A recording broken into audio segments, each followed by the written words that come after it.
Welcome to FusionFox Talent 180 module demonstration. In this demonstration, we'll be focusing on talent development plan and succession planning. Also, we will have a look at the talent browser, where we will schedule review of a talent and see a lot of information about the talent. So let's start with Talent Development Plan. This application is basically for HR coordinators or talent planners, where they can create a development plan or succession plan in which they can nominate or include certain candidates in the plan. In this case, for example, Peter Paul being a talent relationship manager. He is planning for talent development for the senior research analyst position here. This could be a succession plan also. The plan could be based on a position, or you can plan succession for individual also. We will see more in this demo. In this case, for Senior Research Analyst position Talent Development Plan, Peter Paul has nominated or selected 4 employees or talent in this plan: David Austin, Alexander Hunold, Diana, and Russell Smith. And for these 4 people, the system is showing the fitment level for this position. They are on a different position. Like, for example, Russell Smith is a data analyst, so all 4 of them are data analysts. And Peter Paul is evaluating these 4 candidates based on the position, how fit they are for Senior Research Analyst position. So let's have a review. Let's look at David Austin first. He is competency-wise a 75% fit, education-wise 60% fit, experience-wise 100% fit, overall 82% fit. Performance is 60%, which means based on the scale of 5 or 10, whatever criteria that you have to evaluate performance here is, you can see that percentage. And this is an overview of the competency of David Austin. From the context or from the perspective of Senior Research Analyst position, that means looking at him from the Senior Analyst Requirement competency requirement. There are 5 competencies required to become Senior Research Analyst, and David Austin has 4 already. So only 1 competency is missing, which is team management, which can be worked on. So now, here is a development plan for this particular competency or overall. It is assign backup, provide training, review capabilities. You can schedule different tasks to relate it to the development of this particular talent. And you can also have a look at the educational requirements and how much requirement David Austin is fulfilling. So out of 2, 1 requirement is being fulfilled. This is why educational is 60%. You may ask why 60% out of 2. David has already won because there is a weightage for different qualifications. So maybe the weightage is given to the primary qualifications. B Tech is 60% and M Tech is 40%.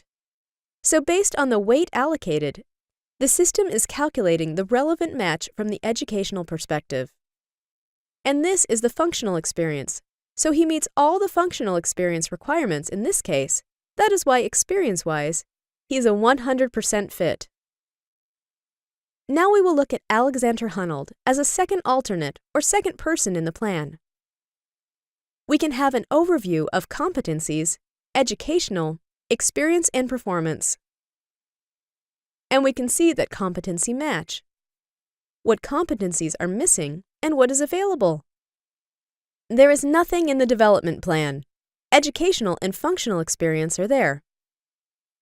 In this way, we can see for Diana and Russell, and also we can create a development plan to include or to improve certain competencies so that they are ready to take up the next move. You can also measure the readiness of the talent.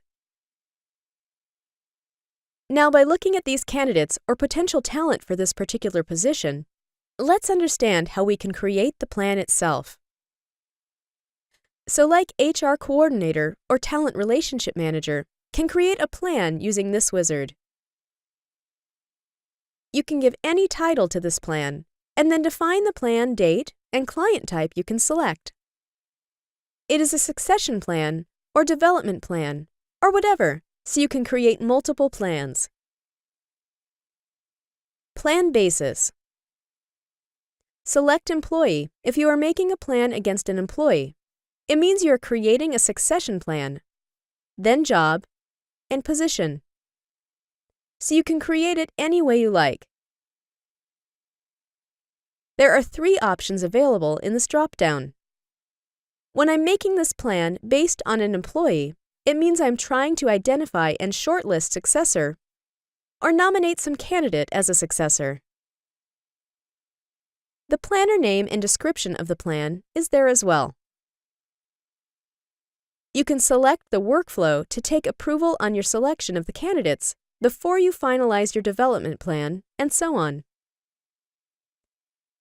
So this is all we have in the talent development plan.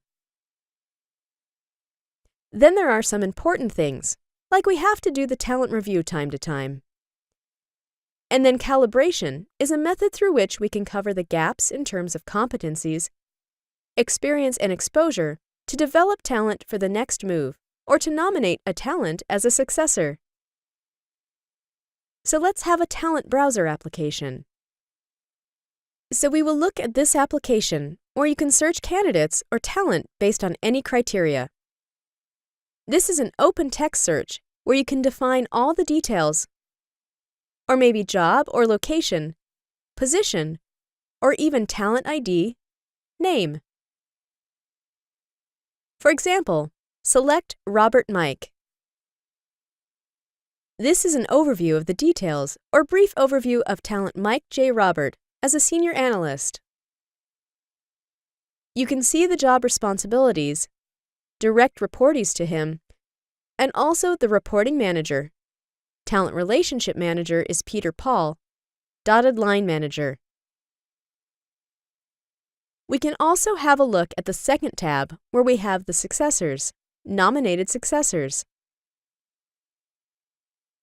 For Mike J. Roberts, David Austin and Diana are the 2 potential successors who are the nominated successor for him.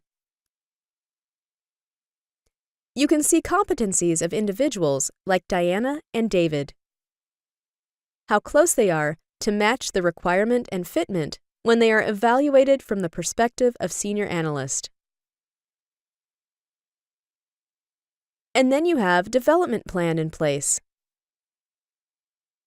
If there is any plan tasks which are assigned related to developing Mike J. Robert, which is a talent. This is the competency overview of Mike J. Robert. What competencies Mike J. Robert has got, and also the organization chart, who are the people reporting to Mike J. Robert. So you can drill into it and see that who are the people reporting to him. Other than this, there's also a button here which can help you in scheduling a review of this particular talent. You can schedule it, like what is the agenda for the review to nominate or talent development, and we can select talent development. We can also select the review type, quarterly competency review, in this case. Review location can be defined. You can select the list, and then you can invite some people to review Mike J. Roberts' talent profile, or his competencies, or plan his next move. You can add different nominees and send them email schedules, and then go to Talent Calibration application and update feedback and define the action plan for Mike J. Robert. If you're planning to promote him as a research analyst or research manager, then what needs to be done?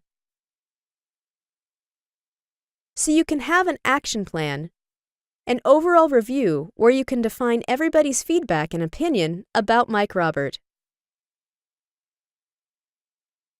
That's all we have for this demonstration, and we will see more things in the next video. Thanks for watching.